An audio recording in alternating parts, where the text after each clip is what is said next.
വിശുദ്ധ മത്തായി അദ്ധ്യായം 8. കുഷ്ഠരോഗി സുഖപ്പെടുന്നു. യേശു മലയിൽ നിന്ന് ഇറങ്ങി വന്നപ്പോൾ വലിയ ജനക്കൂട്ടം അവനെ അനുഗമിച്ചു. അപ്പോൾ ഒരു കുഷ്ഠരോഗി അടുത്ത് വന്ന് താണുവണങ്ങി പറഞ്ഞു, കർത്താവേ, അങ്ങേക്ക് മനസ്സുണ്ടെങ്കിൽ എന്നെ ശുദ്ധനാക്കാൻ കഴിയും. യേശു കൈനീട്ടി അവനെ സ്പർശിച്ചുകൊണ്ട് അരുളി ചെയ്തു, എനിക്ക് മനസ്സുണ്ട്, നിനക്ക് ശുദ്ധി വരട്ടെ. തൽക്ഷണം കുഷ്ഠം മാറി അവന് ശുദ്ധി വന്നു. യേശു അവനോട് പറഞ്ഞു, നീ ഇത് ആരോടും പറയരുത്. പോയി നിന്നെ തന്നെ പുരോഹിതന് കാണിച്ചു കൊടുക്കുകയും മോശ കൽപ്പിച്ചിട്ടുള്ള കാഴ്ച ജനത്തിൻ്റെ സാക്ഷ്യത്തിനായി സമർപ്പിക്കുകയും ചെയ്യുക. ശതാധിപൻ്റെ ഭൃത്യൻ. യേശു കഫർനാമിൽ പ്രവേശിച്ചപ്പോൾ ഒരു ശതാധിപൻ അവൻ്റെ അടുക്കൽ വന്ന് യാചിച്ചു, കർത്താവേ, എൻ്റെ ഭൃത്യൻ തളർവാദം പിടിപെട്ട് കഠിനവേദന അനുഭവിച്ച് വീട്ടിൽ കിടക്കുന്നു. യേശു അവനോട് പറഞ്ഞു, ഞാൻ വന്ന് അവനെ സുഖപ്പെടുത്താം. അപ്പോൾ ശതാധിപൻ പ്രതിവചിച്ചു, കർത്താവേ, നീ എൻ്റെ ഭവനത്തിൽ പ്രവേശിക്കാൻ ഞാൻ യോഗ്യനല്ല. നീ ഒരു വാക്ക് ഉച്ചരിച്ചാൽ മാത്രം മതി, എൻ്റെ ഭൃത്യൻ സുഖപ്പെടും. ഞാനും അധികാരത്തിന് കീഴ്പ്പെട്ടവനാണ്, എൻ്റെ കീഴിലും പടയാളികളുണ്ട്. ഒരുവനോട് പോകുക എന്ന് പറയുമ്പോൾ അവൻ പോകുന്നു, അപരനോട് വരിക എന്ന് പറയുമ്പോൾ അവൻ വരുന്നു, എൻ്റെ ദാസനോട് ഇത് ചെയ്യുക എന്ന് പറയുമ്പോൾ അവൻ അത് ചെയ്യുന്നു.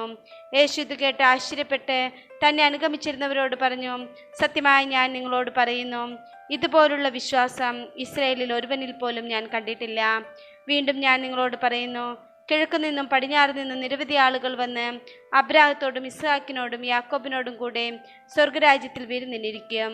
രാജ്യത്തിൻ്റെ മക്കളാകട്ടെ പുറത്തുള്ള അന്ധകാരത്തിലേക്ക് എറിയപ്പെടും. അവിടെ വിലാപവും പല്ലുകടിയുമായിരിക്കും. യേശു ശതാധിപനോട് പറഞ്ഞു, പൊയ്ക്കൊള്ളുക, നീ വിശ്വസിച്ചതുപോലെ നിനക്ക് ഭവിക്കട്ടെ. ആ സമയത്ത് തന്നെ ഭൃത്യൻ സുഖം പ്രാപിച്ചു. പത്രോസിൻ്റെ ഭവനത്തിൽ. യേശു പത്രോസിൻ്റെ വീട്ടിലെത്തിയപ്പോൾ അവൻ്റെ അമ്മായിയമ്മ പനി പിടിച്ച് കിടക്കുന്നത് കണ്ടു. അവൻ അവളുടെ കയ്യിൽ സ്പർശിച്ചു. പനി അവളെ വിട്ടുമാറി. അവൾ എഴുന്നേറ്റ് അവനെ ശുശ്രൂഷിച്ചു. സായാഹ്നമായപ്പോൾ അനേകം പിശാച് ബാധിതരെ അവർ അവൻ്റെ അടുത്ത് കൊണ്ടുവന്നു. അവൻ അശുദ്ധാത്മാക്കളെ വചനം കൊണ്ട് പുറത്താക്കുകയും എല്ലാ രോഗികളെയും സുഖപ്പെടുത്തുകയും ചെയ്തു. അവൻ നമ്മുടെ ബലഹീനതകൾ ഏറ്റെടുക്കുകയും രോഗങ്ങൾ വഹിക്കുകയും ചെയ്തു എന്ന് യെശയ്യാ പ്രവചിച്ചത് അങ്ങനെ നിറവേറി. ശിഷ്യത്വം ത്യാഗം ആവശ്യപ്പെടുന്നു. തൻ്റെ ചുറ്റും പുരുഷാരം കൂടുന്നത് കണ്ടപ്പോൾ മറുകരയ്ക്ക് പോകാൻ യേശു കൽപ്പിച്ചു. ഒരു നിയമജ്ഞൻ അവനെ സമീപിച്ച് പറഞ്ഞു, ഗുരു, നീ പോകുന്നിടത്തെല്ലാം ഞാൻ നിന്നെ അനുഗമിക്കും. യേശു പറഞ്ഞു, കുറുനരികൾക്ക് മാളങ്ങളും ആകാശപ്പറവകൾക്ക് കൂടുകളുമുണ്ട്, എന്നാൽ മനുഷ്യപുത്രന് തലചായ്ക്കാൻ ഇടമില്ല. ശിഷ്യന്മാരിൽ മറ്റൊരുവൻ അവനോട് പറഞ്ഞു, കർത്താവേ, പോയി എൻ്റെ പിതാവിനെ സംസ്കരിച്ചിട്ട് വരാൻ എന്നെ അനുവദിക്കണമേ. യേശു പറഞ്ഞു, നീ എന്നെ അനുഗമിക്കുക.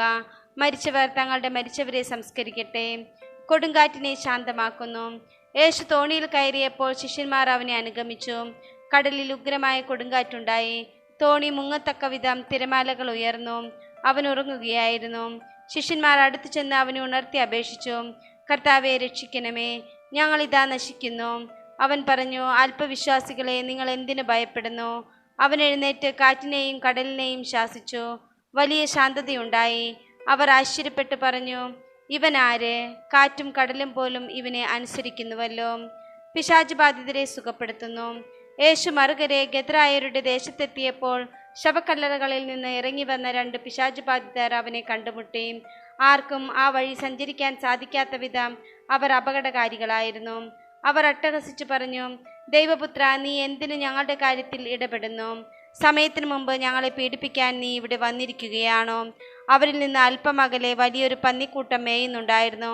പിശാചുക്കൾ അവനോട് അപേക്ഷിച്ചു, നീ ഞങ്ങളെ പുറത്താക്കുന്നെങ്കിൽ ആ പന്നിക്കൂട്ടത്തിലേക്ക് അയക്കണമേ. അവൻ പറഞ്ഞു, പൊയ്ക്കൊള്ളുവിൻ. അവ പുറത്തു വന്നു പന്നികളിൽ പ്രവേശിച്ചു. പന്നിക്കൂട്ടം മുഴുവൻ കിഴക്കാൻ തൂക്കായ നിരത്തിലൂടെ പാഞ്ഞു ചെന്ന് കടലിൽ മുങ്ങിച്ചെത്തു. പന്നി മേയ്ക്കുന്നവർ ഭയപ്പെട്ടോടി പട്ടണത്തിലെത്തി. എല്ലാ കാര്യങ്ങളും പിശാച് ബാധിതർക്ക് സംഭവിച്ചതും അറിയിച്ചു. അപ്പോൾ പട്ടണം മുഴുവൻ യേശുവിനെ കാണാൻ പുറപ്പെട്ടു വന്നു. അവർ അവനെ കണ്ടപ്പോൾ തങ്ങളുടെ അതിർത്തി വിട്ടു പോകണമെന്ന് അപേക്ഷിച്ചു.